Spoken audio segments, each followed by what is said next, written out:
Hello, everybody, and welcome to episode... The balls harden. Episode The Balls Harden of the Final 3 Braincells Podcast. Sorry, episode 7 of the Final 3 Braincells Podcast with NanoBunTV and... John Code. There you go, and... Cheers. Every time you talk that quietly, I have to make like 3 or 4 clicks to raise your volume every single fucking time. You have no idea how... I got this. Gears! Now I have to lower it too. We need to set up a compressor. I got pickles in the background. Did I hear Spubsy go, whoa? Is that what I heard? No, she fucking yelled pickles. Woo! She yelled pickles. Pickles! All I heard was just, woo!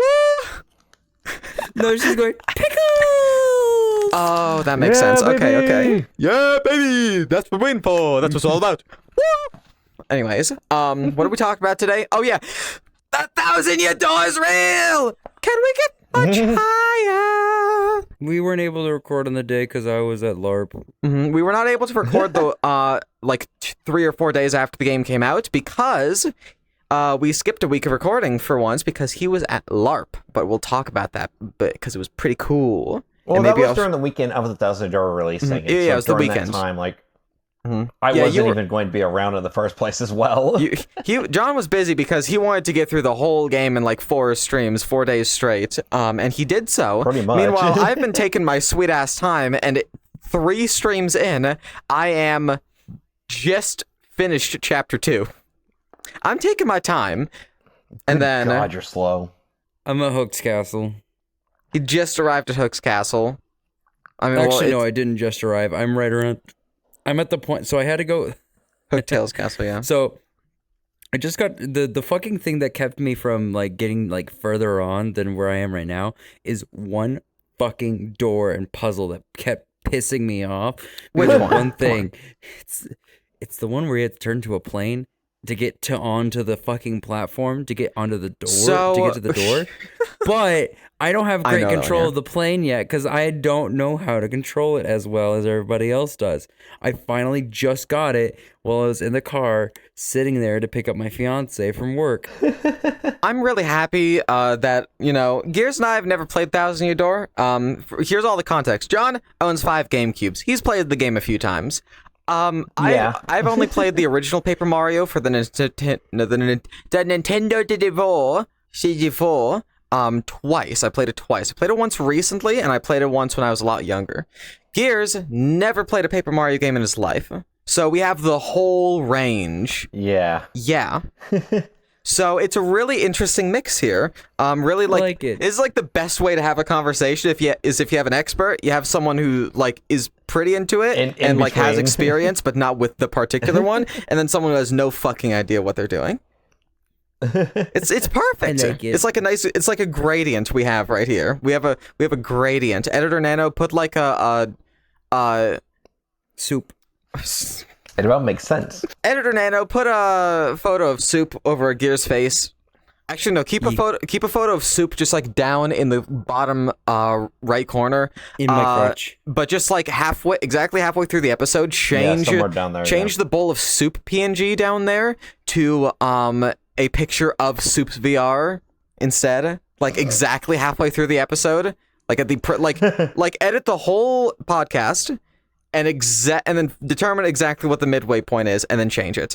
Hello, Editor Nano here. I'm not doing any of that. It's like 4 a.m, and I'm tired, and I want to go to bed. Fuck you. I am not adding a PNG of Soup's VR into the fucking corner halfway through this shit. I'm going to forget. Goodbye. Can we just put Soup somewhere? Yeah, but only exactly halfway and then through. as soon as we get through the jump cut, it just goes from me over here to over here. This bit is way too complicated.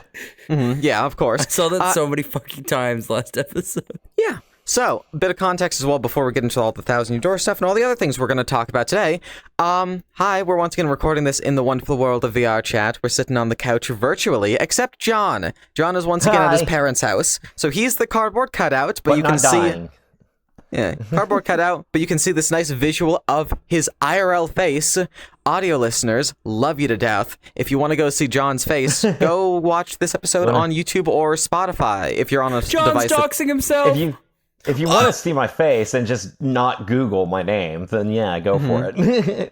Yeah. John Fish. Speaking of your name real quick, I think someone in OSHA the other day, and they probably sent this to you. It was a John Code obituary. OSHA's a It was William who did, yeah. I don't know who that is. Yeah, some guy John Code in Washington, D.C. I don't know. There's multiple John Codes around in like different places that are John's alive. Dead. I'm sorry, let's have a moment I guess for science. now dead, but I don't know. But yeah, like there's multiple John Codes in different places, and it's like, motherfucker. John, there's only supposed to be one. Let's have a moment of silence for John. Yeah. I said silence. Oh, sorry.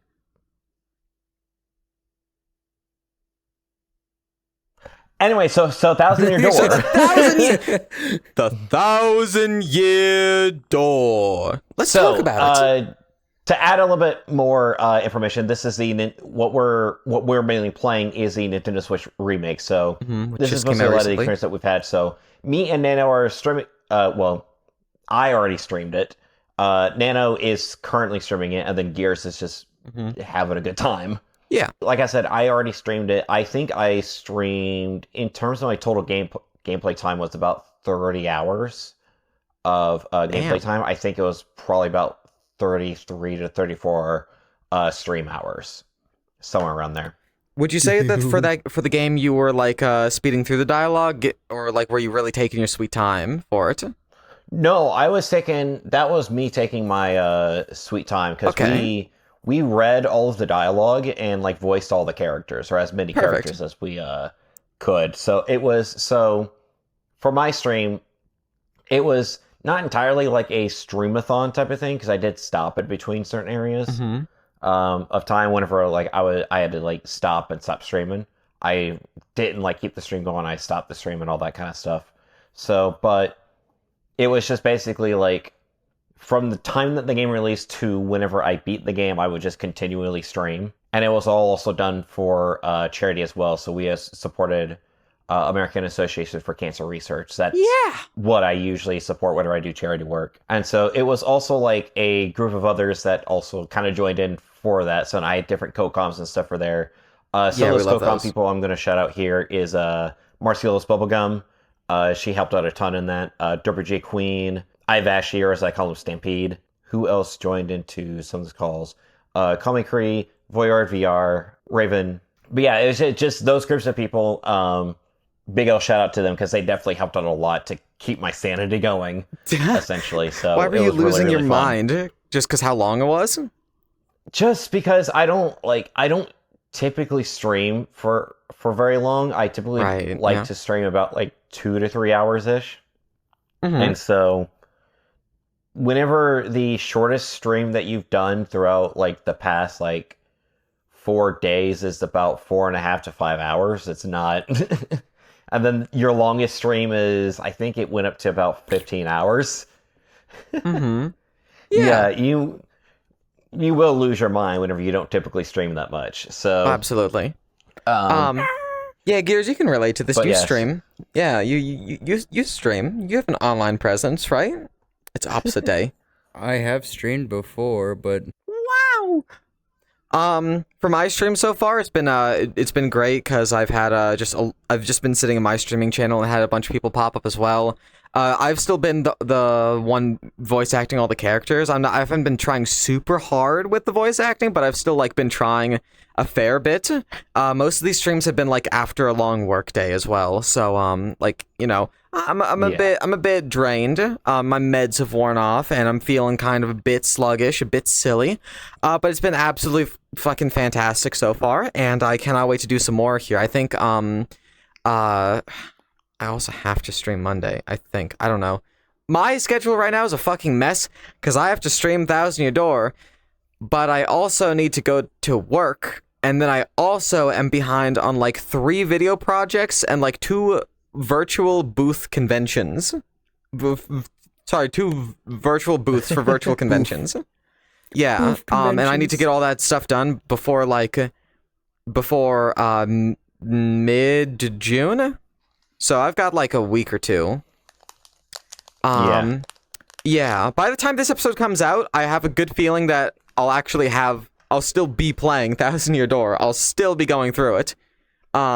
Maybe not today specifically. Yeah, no, because we record episodes on the same day that they go up. So I'll be busy recording 2 episodes from now or something. But tomorrow, if you're watching this on day of release, tomorrow I'll probably be streaming some more Thousand Year Door. Yeah. We're not going to talk about the release schedule of this show because it's kind of a mess right now. Today's episode is a day late, and last week's episode was like 2 or 3 days late. We don't talk about these. What do you think of the game so far? Fucking it's amazing. Awesome. So, I told you this many times. I did not think it was possible to top Paper Mario for the Nintendo 64. Yeah, Paper Mario for the Nintendo 64 is now the bottom bitch in the relationship. Holy mother of God. Thousand Year Door is so good. It's so funny. It always throws me for a loop. I never know what's happening. And the fact that I don't have any spoilers for the game really is really pleasing because all this shit is brand new to me and I love it. And also a lot of pretty much most, if not all, the people that pop into the call when I'm streaming it as well. Like all of them haven't played the game either, so it's like it's really fun experience because of also just it's brand new. It's the whole thing of like, oh, you wish you could play this game that you love, like, but you wish you could like wipe your memory of it and play it for the first time again. That's me right now. The Thousand Year Door to me feels like playing Paper Mario 64. For the first time. Yeah. Because I played Paper Mario for the Nintendo 64 when I was like, I want to say like 13, 14-ish. So it's like, there's a nostalgia factor that makes it feel like it was better than it was, which is still amazing. Actually, I think it was still on par when I played it recently too. But this is just so much better. It has that feeling of like, wow, paper. Sorry, no. Paper. Yeah. It was really neat for me because everyone that like co-commed and everything hadn't ever played it, and so nice. They got to experience it alongside, kind of for the first time for them as well. Whilst they didn't necessarily play, they just kind of got to experience the game just kind of through my lens. So I was able to kind of do a few things in order to kind of enhance the experience of them seeing it for the first time. So there'd be different ways where it's like either the ways that I voiced the character or different things that I would do in terms of like getting up to a certain point where it's like, okay, I know what's going to happen in this situation. And then you look over. It's like when you watch something with someone, but you know that they've, like when you watch a movie with someone, but you've seen it before, but you know the other person hasn't, and you like look over to see their reaction right when you know something's coming up. It's like that. It's basically that. There's definitely a couple of moments, essentially literally like that, where it's like I would just kind of listen into what they would say or something like, what in the world? Like it was awesome. Gears. I want you to talk about Thousand Year Door for a minute. What's your experience so far, other than it's amazing? What more? I want to fuck a Koopa so bad. God damn it, I knew he was going to immediately start with mentioning this shit. This fucker, while I'm at work, sends me a photo of Goombette. That's her name, right? Sends me a photo of her with the caption Goombella. Sorry, yeah. Hold on. Where is it? Sorry, this is someone else's DMs. Where? What exactly did you send me? And then I met Koopa Koo, whatever her name is, Koopette Koo. Koopy Koo. No, your first message relating to this that you told me was, "I might come in a Goomba." End quote. And I had to read that shit on my lunch break. Professor Frankly? I read that on my lunch break. I was taken aback. Scott does not approve. Imagine, right? I'm sitting at a table eating a fucking probably a pizza Lunchable or something. I don't know, because they're the ones that don't have lead in them, which is nice. And I just do a spit take because Gears is like, I might come in a Goomba. I'm like, I might come in a Goomba. What? And then all of a sudden the reaction of like, Rule 34. Wait, what? She's in college. It's all fine. Yeah, that's what you said. They sent me like a photo of your Switch's screen or your TV screen or whatever. No, that's the Switch screen. Yeah. Mm-hmm. You don't play on a TV, which Smash. Yeah. What is it? Yeah, you sent me the Markiplier Smash GIF, and then you sent another photo of Goombella, and that was about all that conversation. Like I haven't had much conversation with you. Except for actually before recording today's episode, I saw that someone put a quote in the quotes channel in OSHA that's you, 2 quotes from you. One, I want to fuck a Goomba, and another quote, should I also say I want to fuck a Koopa? Oh no. Gears is not ready for what will happen here soon. You are not ready for chapter 2. I can't wait. No, you're not ready for chapter 3. What the fuck? Okay, you don't tell me. Don't tell me. Do I get to fuck a Koopa in chapter 3? Or is there more fuckables? I'm not gonna say. Koopa isn't fuckable. The people who know will know what I'm talking about. Okay. But other than that, whose first reaction was to smash everything? Just whack everything with a hammer. Yeah, as soon as I found out I could actually do it, I started hitting everything. Yeah, it's pretty cool that everything is a little bit interactable. I love that. I have been playing the game with the badge since I unlocked it. I've been playing it with the old music badge, so it's playing just the original music from the GameCube one.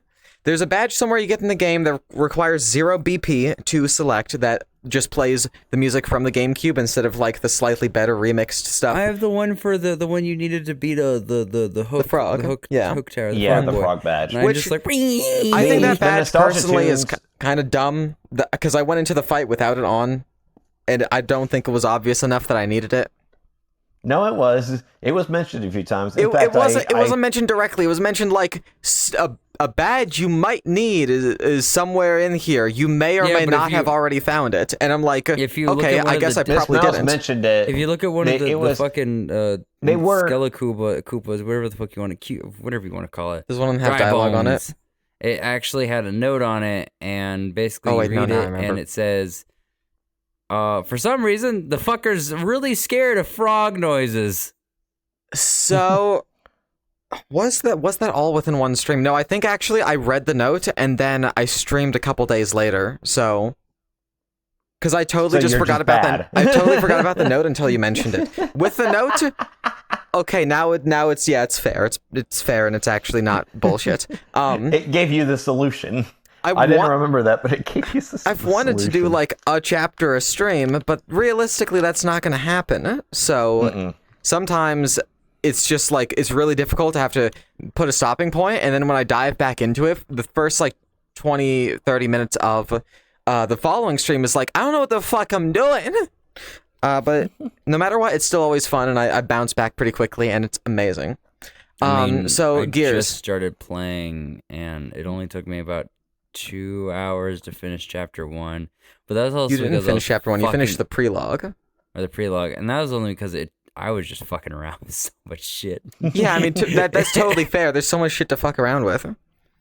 And then I went and started chapter 1 today, and from the start of chapter 1, I got over to Hook's Tower within like an hour. Wow, that sounds about right. Yeah, that sounds right. And then it took me about. Now, what about the Thwomp game show? That was my next thing I was gonna say. That was my most favorite fucking thing.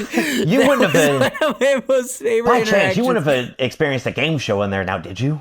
No, I didn't. I honestly thought that was something they probably added into the game instead of like it being like from the old game. No, it was in the original. Nintendo was smoking some wild shit in 2004, okay? They were on that wild Zaza. Shit that the entire GameCube era, they were. Like, the amount of, like, weird stuff and, like, experimental stuff that they did in the GameCube era. I think Double Dash is a great example. Shit crazy. Even though Double Dash is one of my least favorite Mario Karts, I don't personally like the swapping mechanic, but I think it's also, again, a case of Nintendo's on that wild shit. Nintendo's just doing a bunch of wild stuff. I mean, they released Pikmin 1 and 2 on the GameCube. They were doing some, on some wild shit during that time. But it's like they were doing a lot of like experimentation with a lot of different stuff, and it's kind of like an era towards like a little bit towards the tail end of the N64. I would say about whenever Paper Mario was released to about partway into the Wii with the release of New Super Mario Bros. Wii. They were high on cocaine. It was just a time frame of an era where a lot of stuff was just very experimental, and they just did a bunch of like really off the wall stuff, especially in particular with the Mario franchise. I mean, do you remember the GameCube disc was honestly its own fucking experiment as well, because that specific medium was not exactly so silly and small and cute. Nintendo was just being a rebellious child during that time. Nintendo's always been a rebellious child, and I kind of like that. But the thing is that, like, the new Switch cartridges that they have, the new, like, basically the size of an SD card, it's basically an SD card that's been flashed with Nintendo firmware and the game itself. Yeah. It's honestly like revolutionary shit, though. Those tiny cartridges are able to fit like large games in them. I believe Skyrim is able to fit on it just fine. No, it's not even just Skyrim. You can fit. There's a lot. You can actually, most of them. Yeah, you can. The internal, it's able to hold a lot of data in it. So think of a normal SD card. Think of a normal SD card. I get what you're talking about. Well, I'm making a point.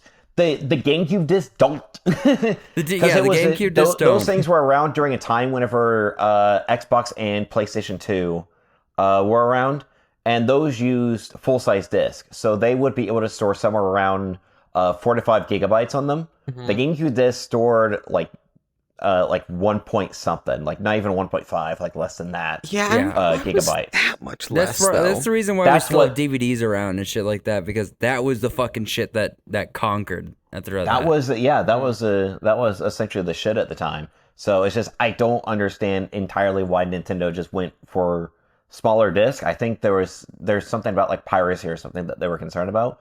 But at the end of the day, like, it kind of killed a lot of their third-party support because games just got bigger. But they were able to have a small little box of a console without cartridges, which was kind of silly. Because typically, if you want something that small, you need a cartridge. The Wii came out, and that was their thing. Because again, around that same time, there was actually a little war going on between compact discs and whatever the fuck the GameCube was using, which was actually a disc standard. It's just that it wasn't a popular disc standard because it didn't have as much memory space. So the CD later came out. Well, the CD, which is what replaced whatever the fuck the GameCube had afterwards, and that was probably one of the cooler parts. Then the Wii was them still getting back onto that other thing and reprimanding their GameCube challenges. It was them seeing which way it would go. Like how what is it called? The VHS tapes versus the other DVD. medium. No, there's cassette. No. Was it? No, it wasn't cassette. Damn, what was it? Fuck, it's like on the tip of my tongue right now. There was another contender for having like a bigger tape, like a VHS. Yeah, it's basically the way that it was encoded onto it is what it was more on. It's still the same electromagnetic tape. Betamax. Betamax was a thinner tape that had less spool and actually had a different way of encoding its video onto it and decoding it from it, and it allowed for some little like discrepancies. Now, comparatively, it did actually have a higher video fidelity and shit like that, but there was one big problem. You can't store as much data on it as anything else. So there's a whole entire video about this. The dude explains it way better than us. Technology Connections. Yeah, there's a whole entire plethora of different videos. Shout out Technology Connections. Come on the podcast.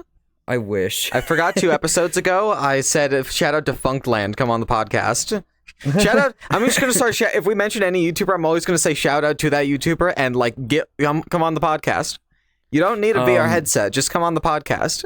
Yeah, you don't need a VR. We got fucking cardboard cutout John over here. I want to point out, we better never have 2 people on the show who don't have VR or just aren't in VR at the time, because we only have 1 cardboard cutout.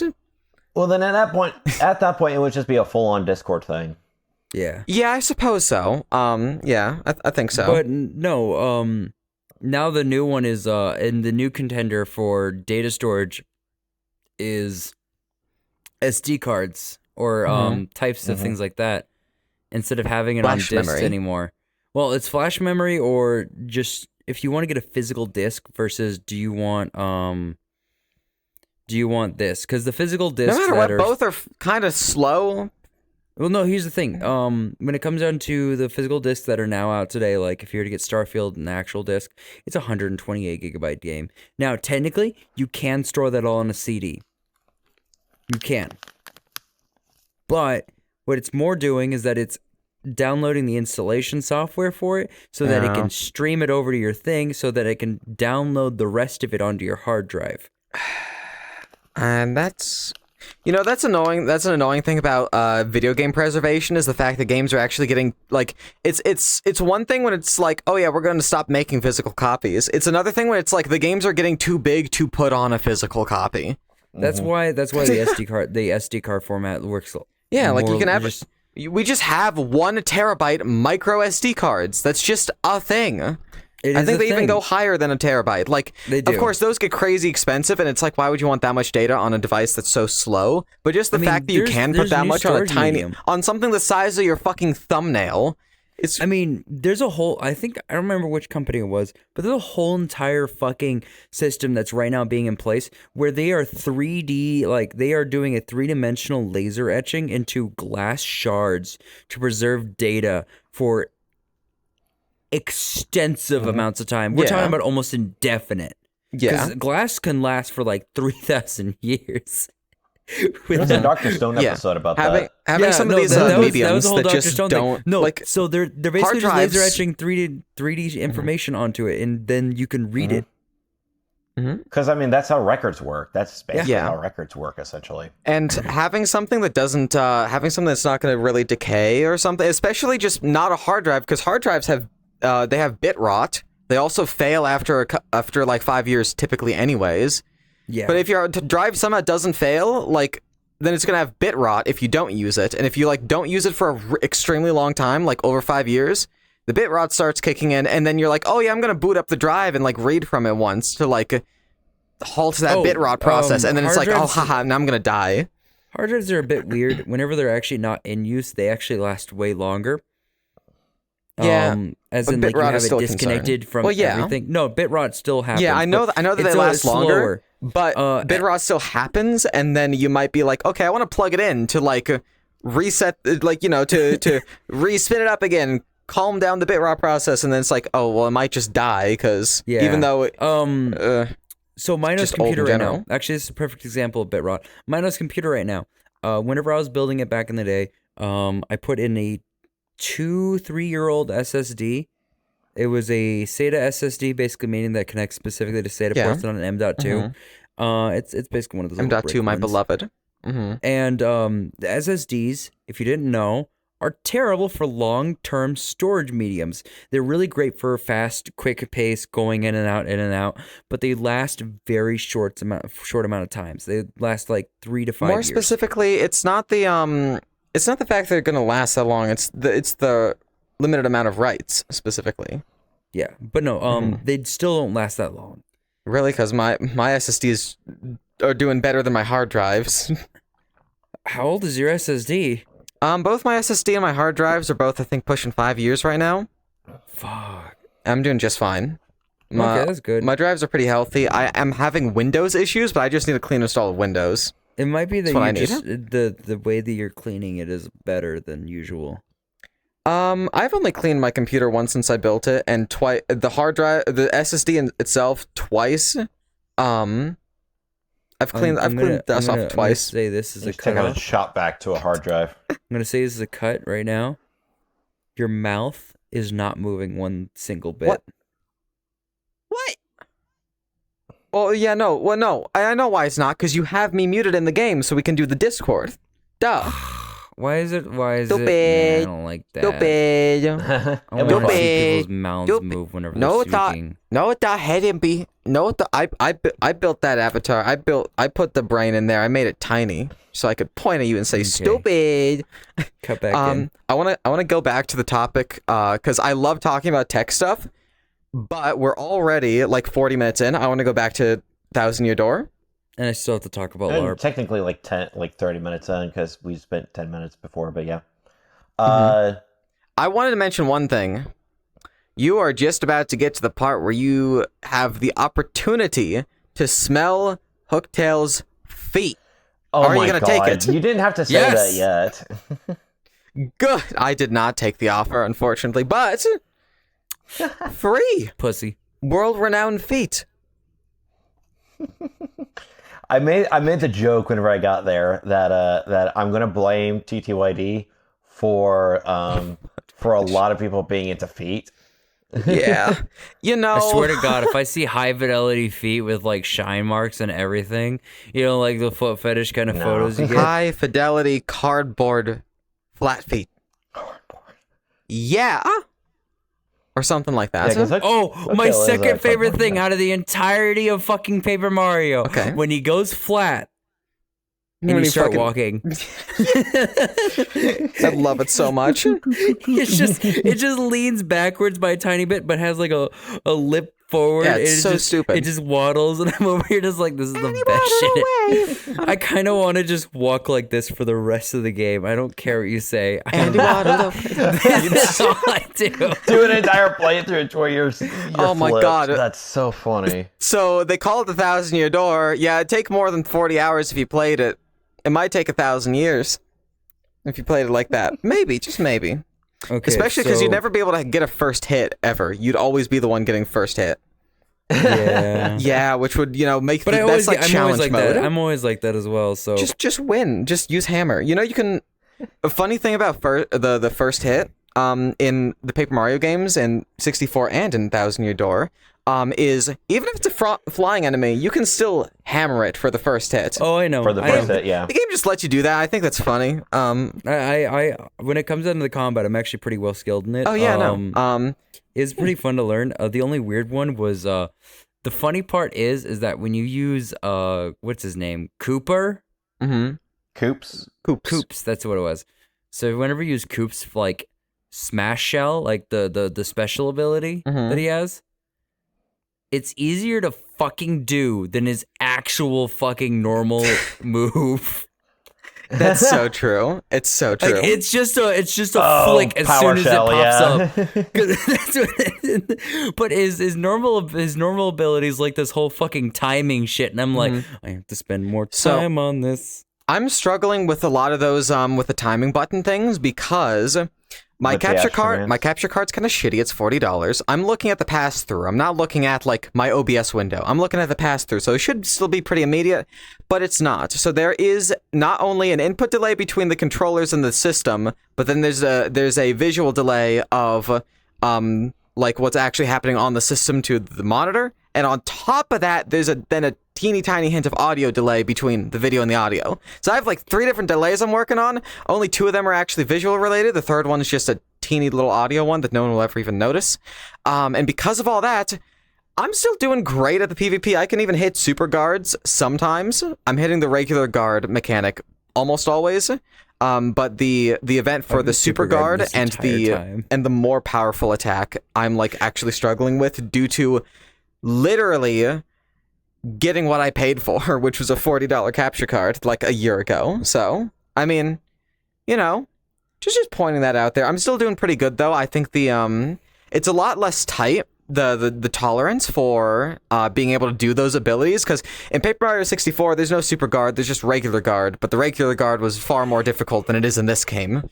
Same with the extra damage attack and stuff. But with that I didn't have the input delay, so it's fine. But yeah, this game so far feels a little easier. But then again, I do have the recency bias of, well, the last Paper Mario thing I played was the end of Paper Mario 64, and fucking obviously the end is going to be difficult, and recency bias, blah, blah, blah, blah, blah. So... I think depending on how you play, it will potentially, it's going to get more difficult. So, because that was kind of the same deal for me, where it was like a lot of like early game stuff I just flew through like crazy. But then there was a certain point where it's like, then like a lot of fights and stuff, I started struggling a lot more, and then a lot more closer calls on certain fights and stuff. So it will get more difficult as you continue on. I want to ask for one specific thing. One potential spoiler, a yes or no. Does Wacko or whatever his name is, does he make a return? Yes, he does.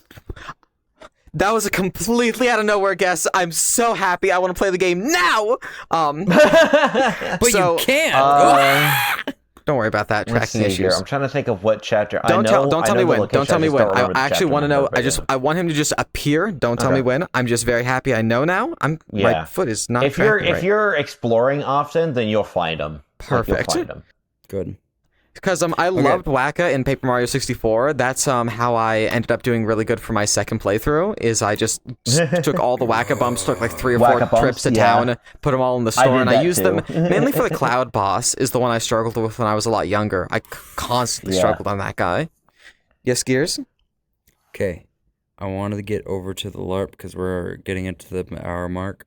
Is there one more thing we want to talk about with Thousand Year Door? One more good thing.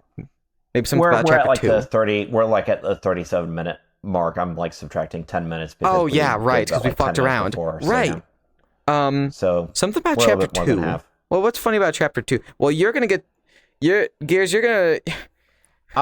Gears, something relating to horny and must have been the wind. You'll know when you get there. You'll know when you get there. That's why I said he's not ready for chapter 2. You're not ready to fuck a cloud. 2.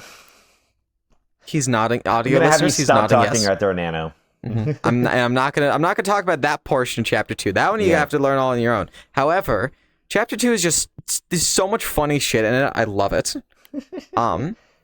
It's great. Chapter 2 I will say, like, with a lot of different stuff, because you had asked the question of just like, hey, was this in the original? A lot of things that, like, was it like the majority of the story and dialogue stuff that you are reading was in the original in some shape or form. Mm-hmm. There might be like some tweaks and stuff here and there, but for the most part, the majority of the game is literally just the original. There's really just like hardly any tweaks or anything like that. I think it's literally it's literally like they just took the game and just revamped the music and revamped the graphics like crazy. I think one dialogue difference I saw, I think in the remake they removed the line right after where Hooktail asks if you want to smell their feet.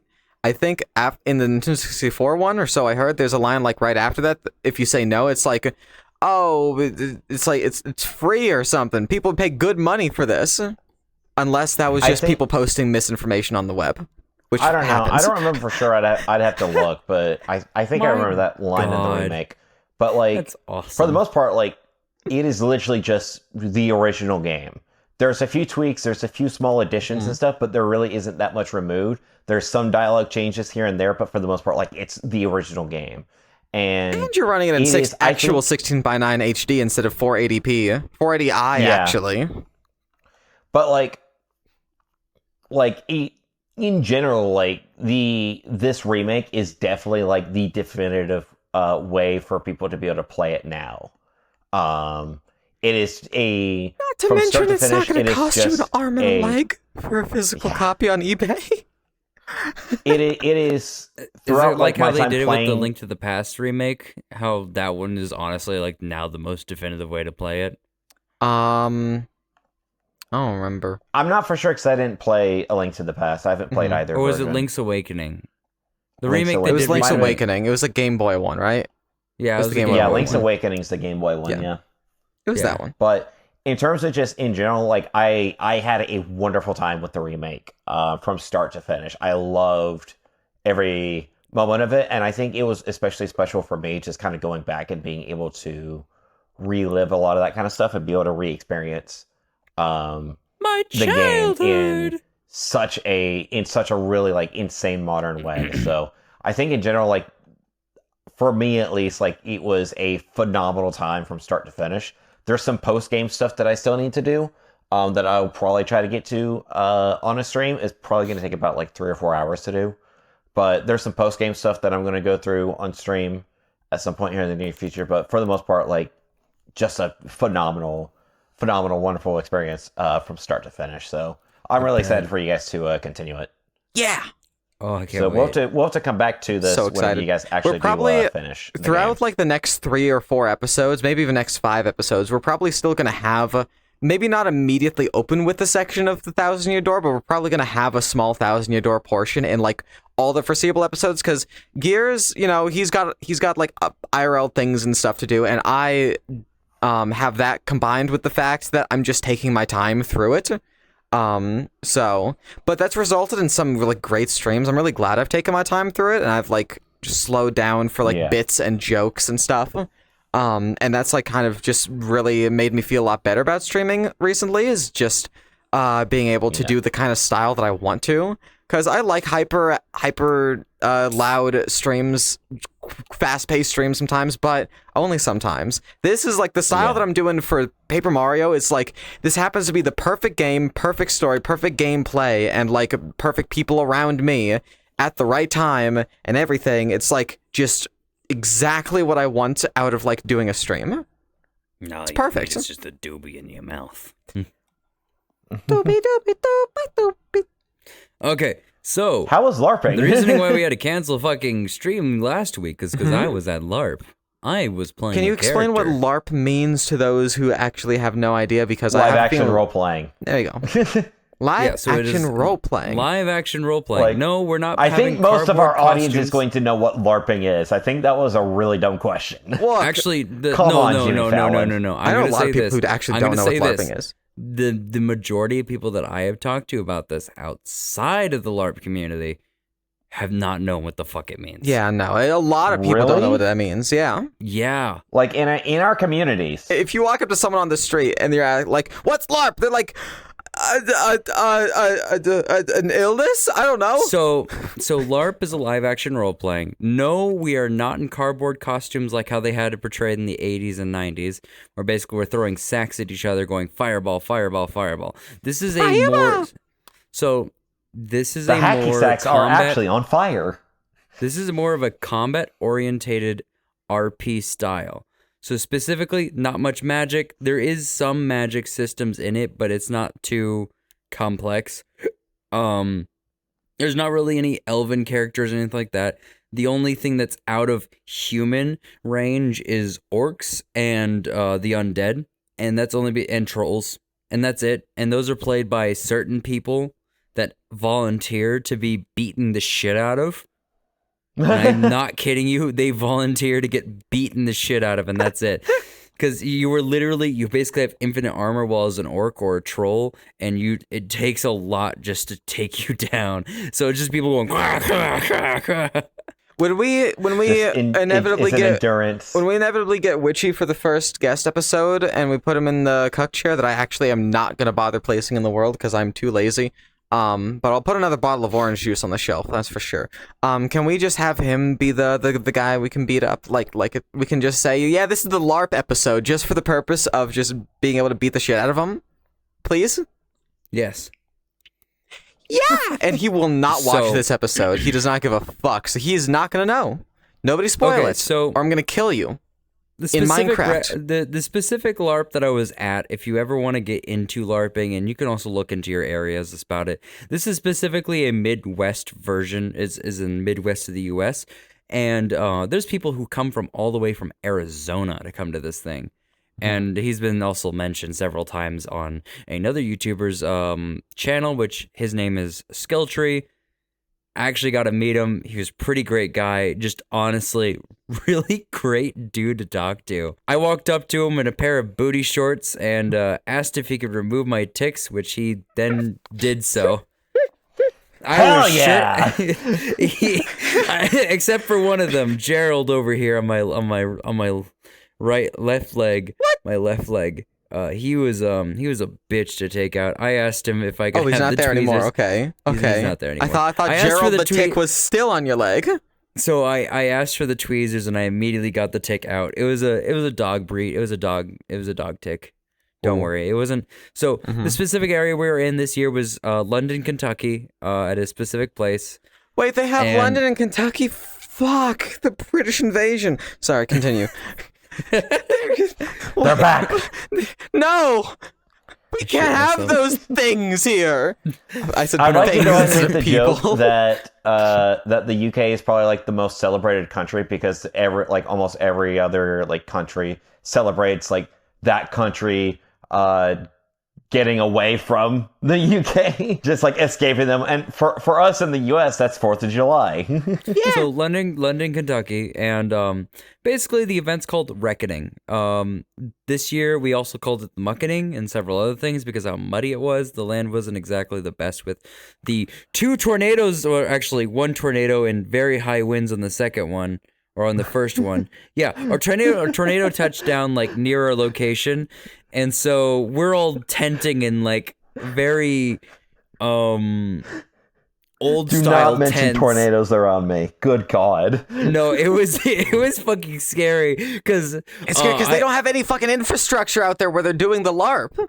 Yeah, They we don't have it shit. was we just had tents. That's it. That's all we had. We only have tents here. Except for one barn that was just sitting there, and it was called the dojo, or the tavern as well.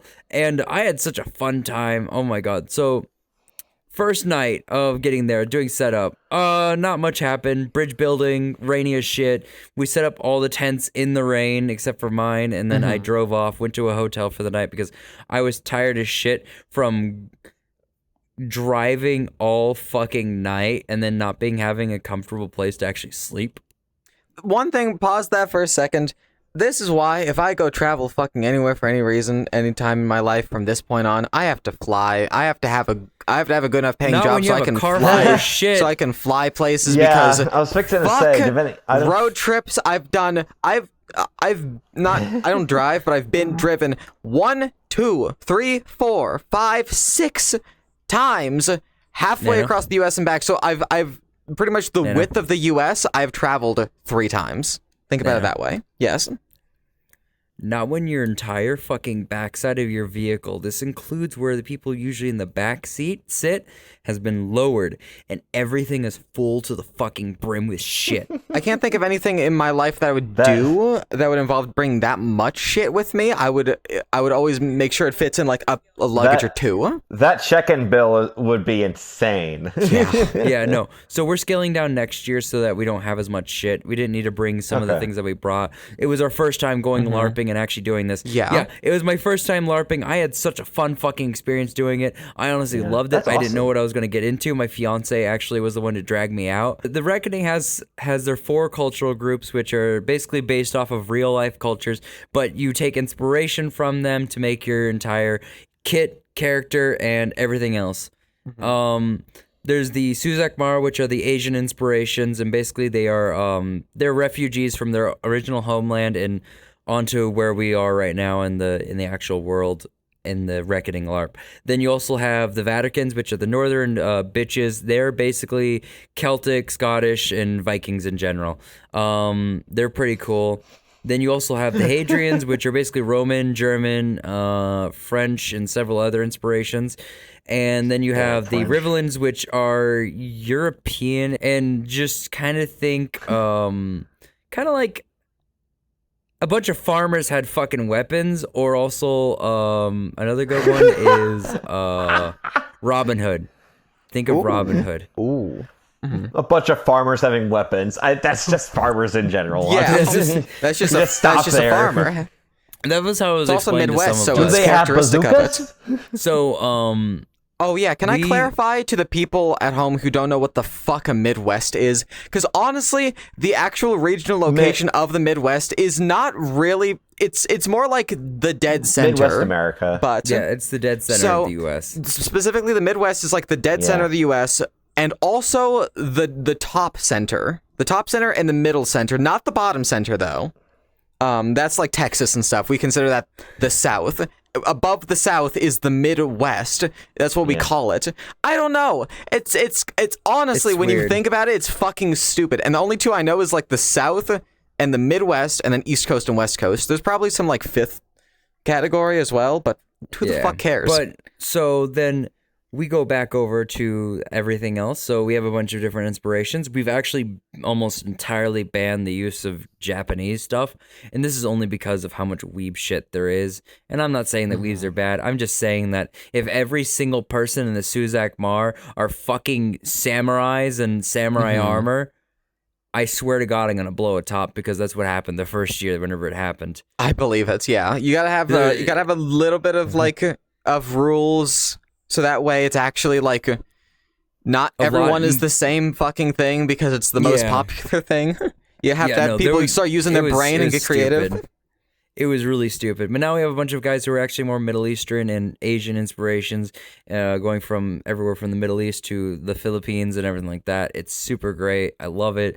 Hadrians are... So And then we go to the backstory of the land. Basically, Rivlins have owned most of the land with the Vaticans, and then the Hadrians are colonizing and basically taking over the land and trying to conquer it. And then the Suzak Mar come in because they've ran from their homeland to where we are and need a place to stay. And kill each other. And so basically, we got a whole conglomeration of like 3 different cultures. So this year, basically, a wizard summoned us and was like, a hoogity boogity hoo. I called him a pumpkin. That's canonical voice line of the wizard from Stardew Valley. So I called him a pumpkin because them and the arbiters all wear orange. Did he have a green hat? No, I wish. But no, I was sitting there just like crossed arms, and I'm like, I don't fucking trust a pumpkin. Marcus Pumpkin. And then there was a bunch of other arbiters there, and so it was a pumpkin patch. Editor Nano, please put up the photo of Marcus Pumpkin in the top left corner specifically. Thank you. You got a pumpkin patch of wizards. It's just a pumpkin patch of they're wizards, and there's a bunch of different things that are going on. Honestly, my character specifically and how they kind of felt was more just like they didn't trust them at all. Honestly, half the shit that they were doing sounded sketchy as fuck.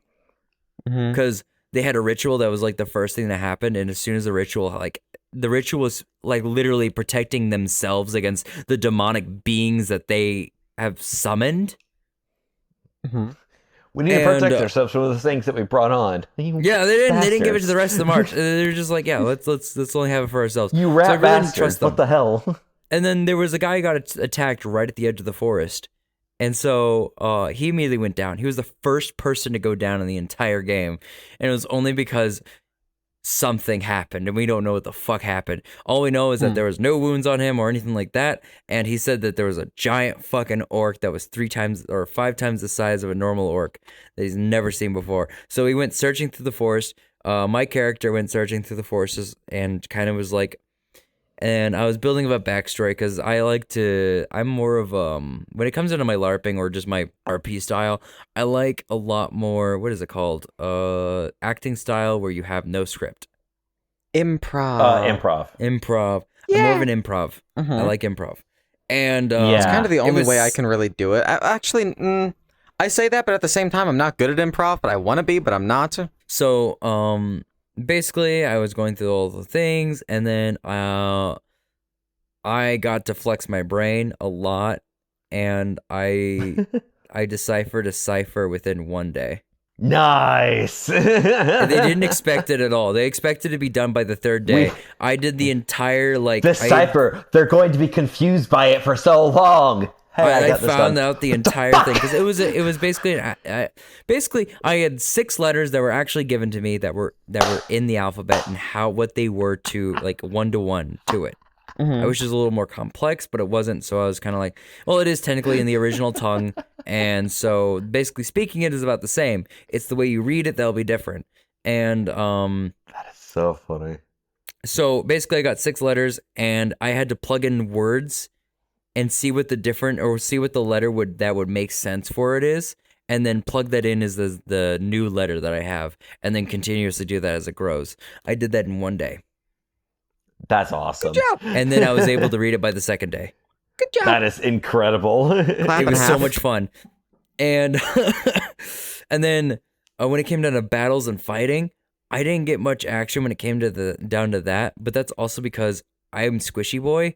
I only had chainmail and some leather armor, which gave me about 5 AP. Man had no fucking armor. And which 5 AP is pretty damn good, especially because my class is warrior, and the max on a warrior is 5 AP.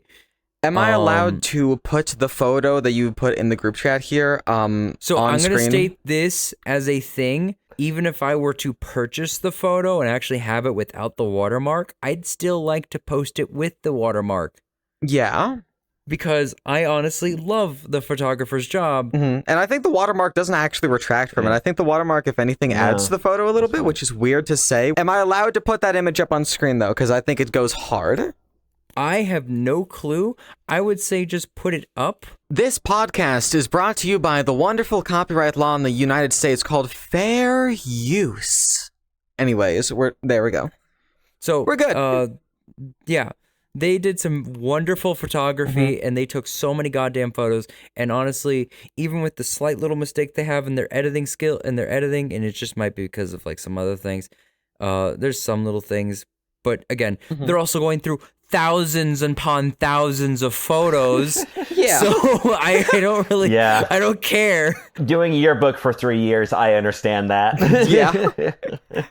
This is the first time anyone on the podcast is now seeing Gear's face, even though it's like kind of shrouded a bit in like a green hood and stuff. But that's him. Now I'm the only one who hasn't revealed my face on the pod, and I won't for like a really long time, like an extremely long time. But that's until 2 I of make 3. it a bloody mess. I mean, you've shown your face has been on like my content in bits and pieces here and there over the years. Like the most recent example was like Agumon Jumpscare Can, as well as the there was like just an SCPSL stream like a month or two 2 months ago where I just like put the image of you peeking your head over the monitor. Like, you know, your face has showed up on my content here and there. So people may or may not be slightly familiar if they happen to tune in at that exact moment, but boom! Permanent record, I say, as my streams are also a permanent record. There's a VODs channel, but second permanent record.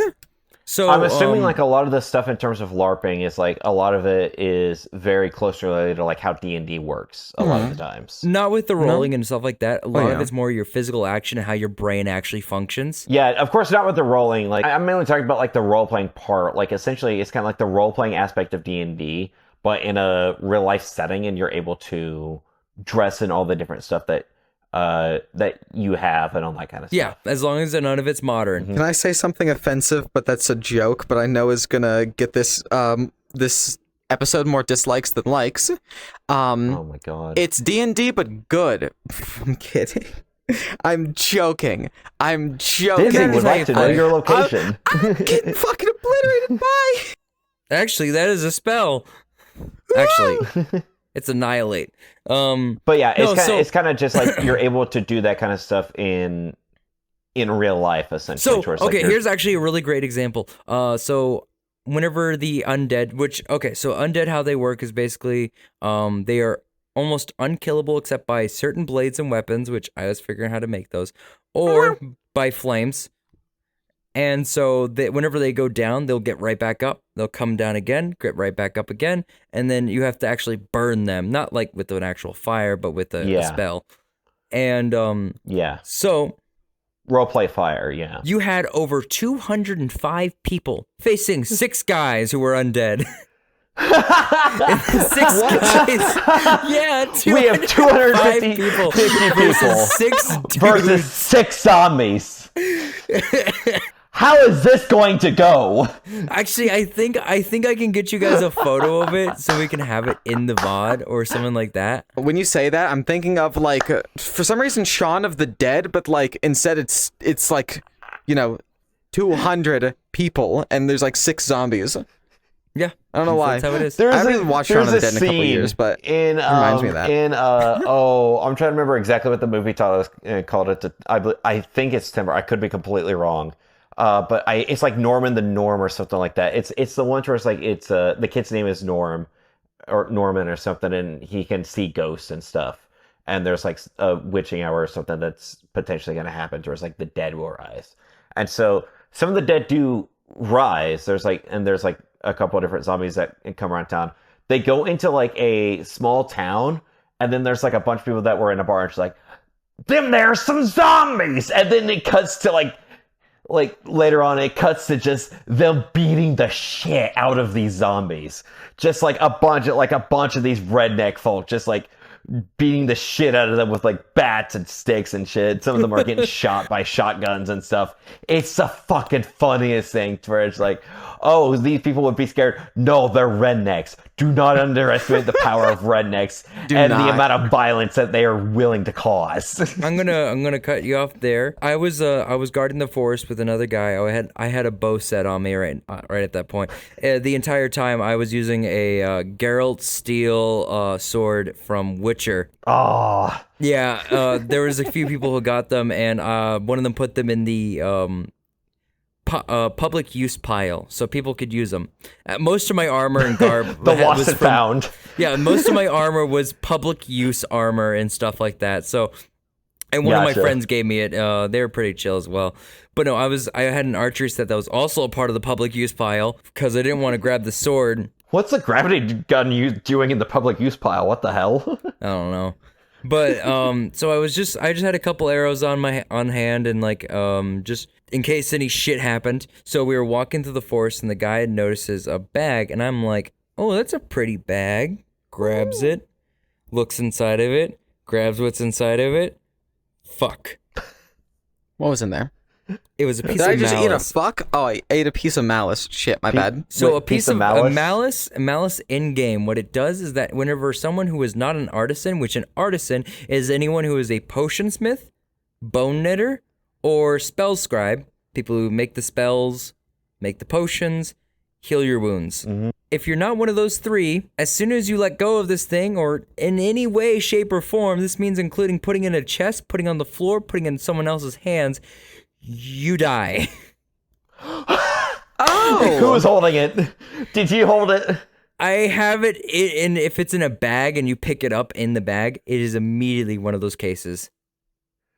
Oh. So I put it into my shirt and it's on my person. So then I notice that all the guys are done with the fucking undead. And I finally come back to camp and I'm like, guys, I have something. I have no idea if it's what I think it is or if it's something entirely different. Pulls it out and I have a thing that's potentially useful to some people, but I may need a necromancer. And literally I pull it out and they go, I all of a sudden hear in the background, "We need a bone knitter!" Shit.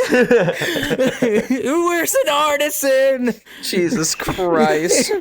And so all of a sudden an artisan comes up and then actually plucks it out of my hand because I'm holding it like this. I'm holding the bag in the other and then the fucking malice in the other hand, and they pluck it out of my hands and I just drop.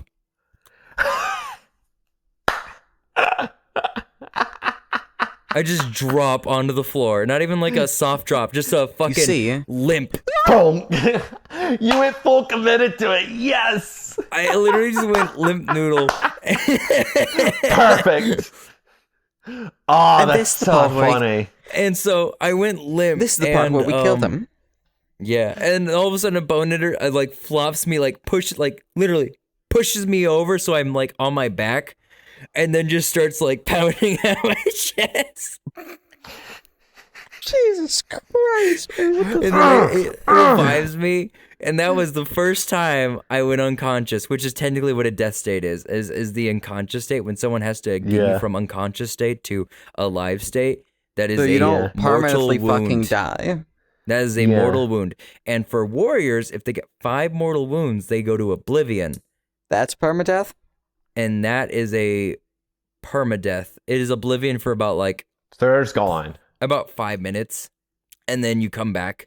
You still come back? Gotcha. There's still no kind of permadeath. It's so that you don't you have to leave early and leave early and then have character deaths and shit like that. Yeah, if you're not you didn't travel out there and then you die instantly or anything. I expected longer than 5 minutes though. Well, it's 5 minutes because that's actually a pretty reasonable time because an unconscious to bone knitter state is 6 seconds. Yeah, okay, that makes sense then. A day is 24 hours. Yeah, I get it. It's a reasonable amount of time for people who don't want to actually RP their character's death and then have to start up a new character. Yeah, of course. Here's the difference between starting a new character and this.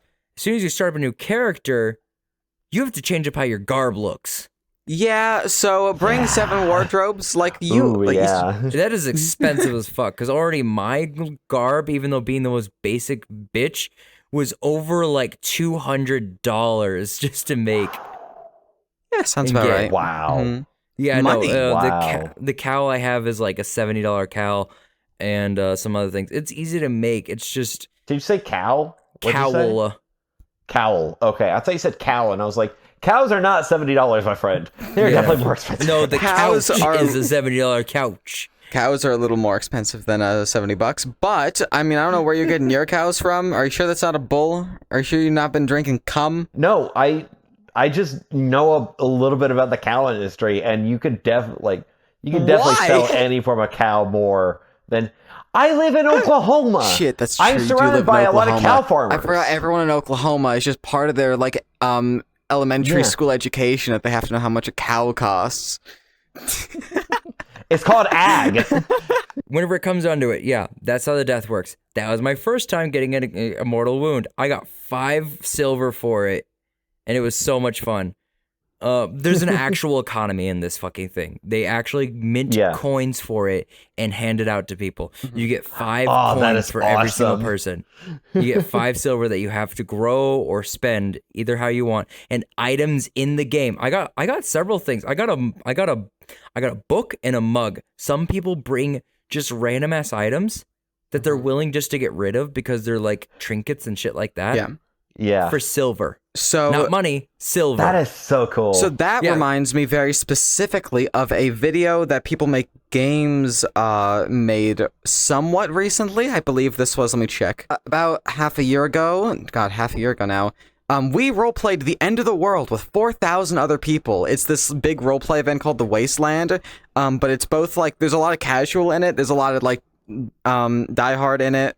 Like super into the RP. It's like a great mix. They just go do it out in the fucking desert for like I think a week or something. I know what you're talking about. Yeah, and they do like item bartering and stuff like that as well. They also have like all these different jobs, and some people just like don't do a lot of all that stuff, and they'll just hang out.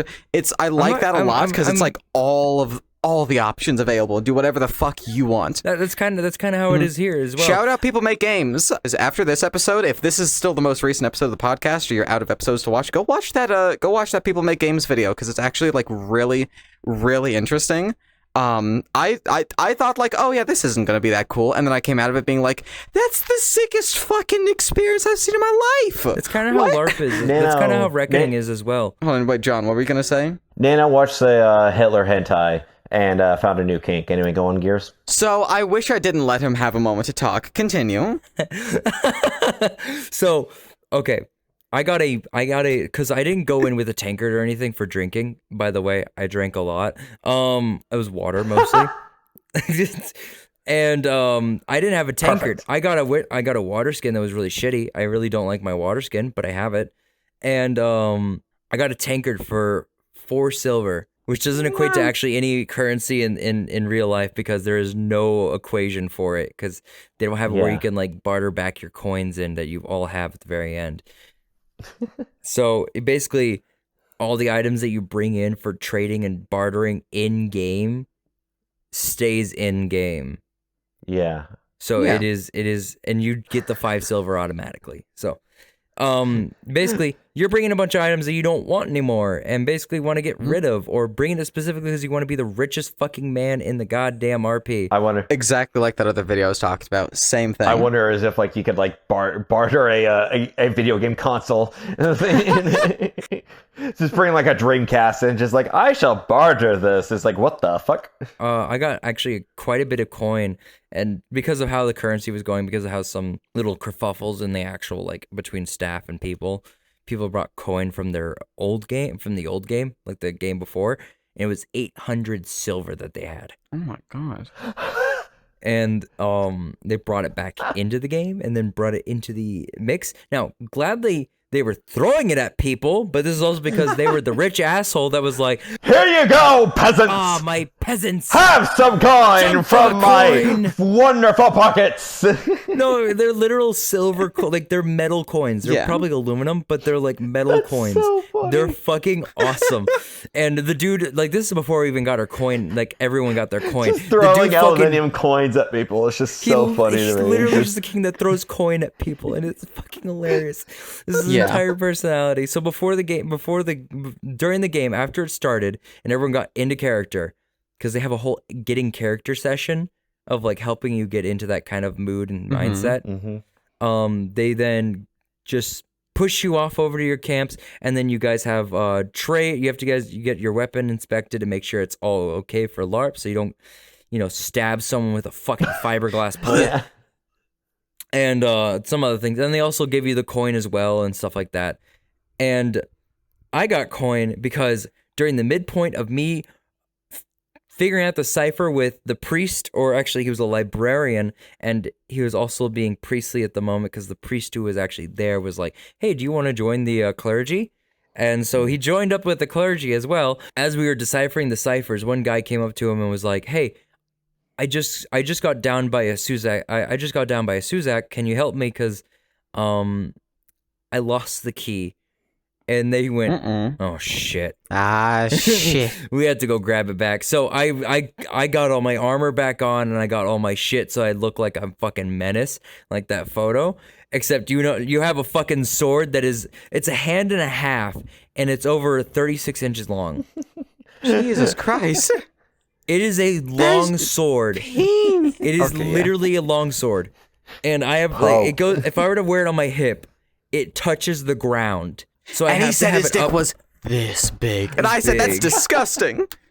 So I'm making a call-out post on my Twitter.com. That's pretty much the gag of like Colin Mockery has an enormous penis from Whose Line. Yeah. So whenever we're doing the bartering, we bartered with the Suzak. Well, we found out who the Suzak was. I was just kind of like standing there silent, kind of looking around to see who it was. And I saw that there was a dude with a mace. We finally went over to him, called him out. And then we got the guy who actually got killed by him, confronted him, and then went, we need that key back. And he's like, we'll have it for about 140 silver if you have that. And then we went, we barely have 20. Can you take a Nintendo Wii by chance? Maybe a GameCube? I'd like to imagine that in that situation. They allowed for the 20 silver because neither one of us had coin. And I'm sitting there. It's getting pretty heated because it's actually getting tense. There's two Suzak who are coming up right behind me, and I'm holding my sword down, just kind of holding it in case I need to unsheath it as fast as I fucking can. Yeah. And then there was a point where I actually had to unsheath it, but I put it down like a cross, like I'm holding it. And so the tip is in the ground, and I'm holding it by the handle so that if anything happens, I can imagine, spin it. I can imagine in my mind, you, because of that photo, you would pull out the sword and doing that. So I'm just sitting there right behind the dude who we're doing the bartering with, and the two Suzak come up to my side, and I'm just like, they're still staying 2-3 feet away from me, just coming up to my side, and I'm just sitting there silent, menacingly. And then they finally traded the coin. We got the key. Good job. It was a really tense situation. I sheathed my weapon. No one died? And they walked away, and then the dude went, I actually had 40 silver on me. Perfect. And a few gold nuggets. Oh! And a few gold nuggets. And so he handed me 2 of the gold nuggets. And so I got paid in gold nuggets, which each nugget is 5 silver. Ooh. Don't tell them, rat bastards. I had more money than what I said. And immediately we both went, you fucking bastard. We love you. Perfect. I love that shit so much. Perfect. That is so funny. Speed through your favorite parts. The rest is going to have to wait till next week. No, we'll just make next week the LARPing episode. Fuck it.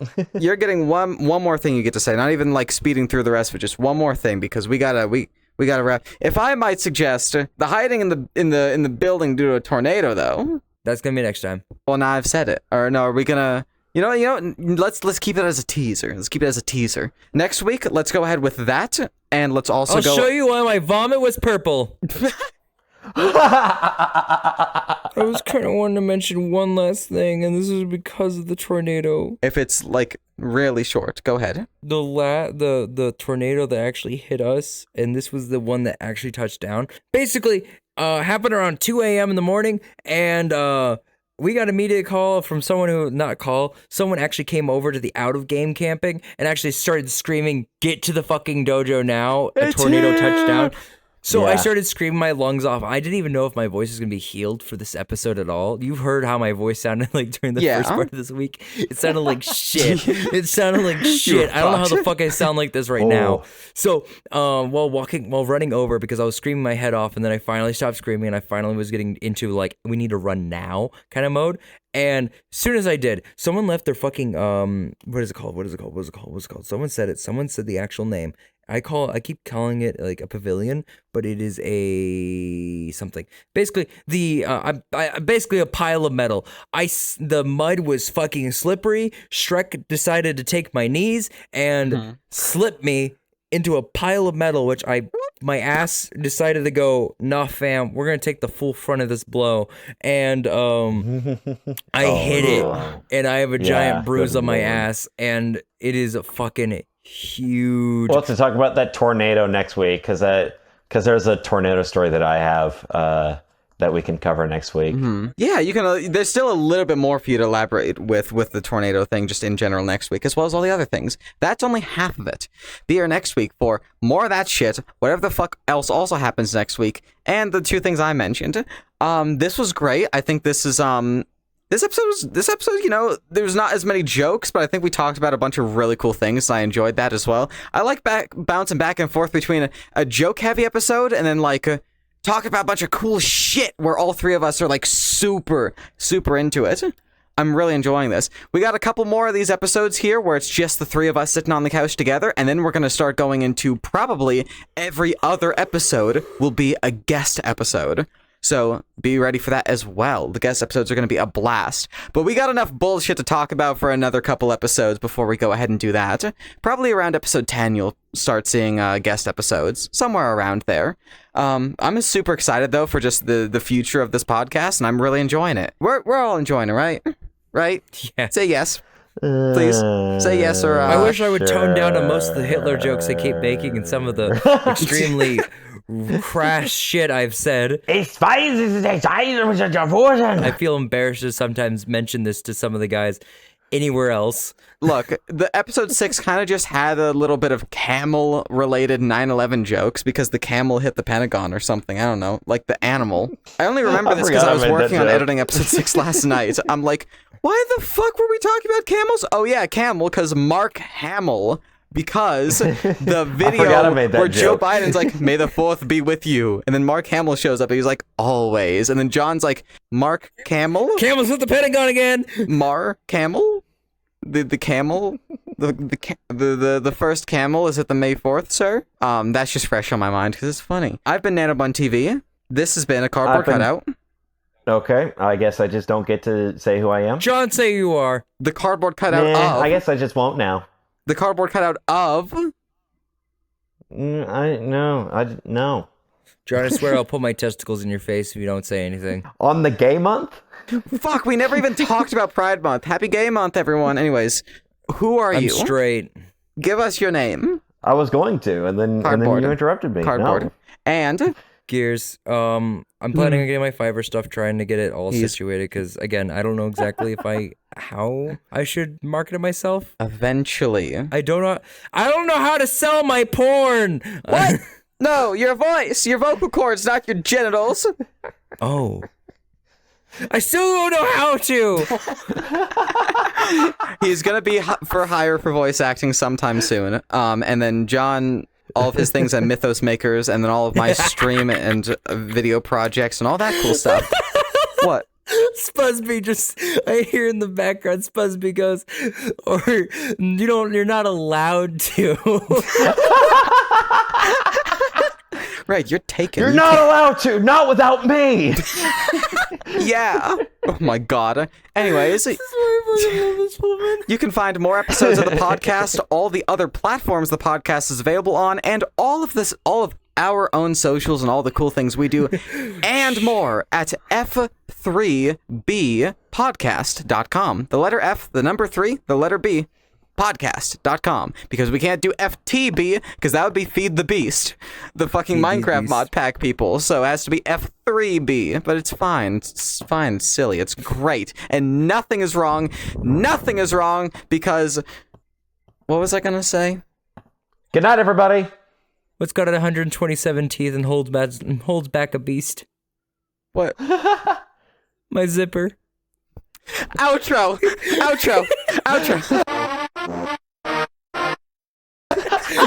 No.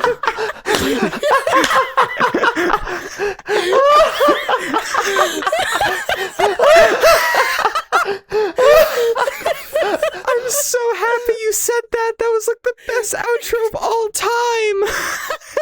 Perfect. Don't change a thing. Don't change a thing.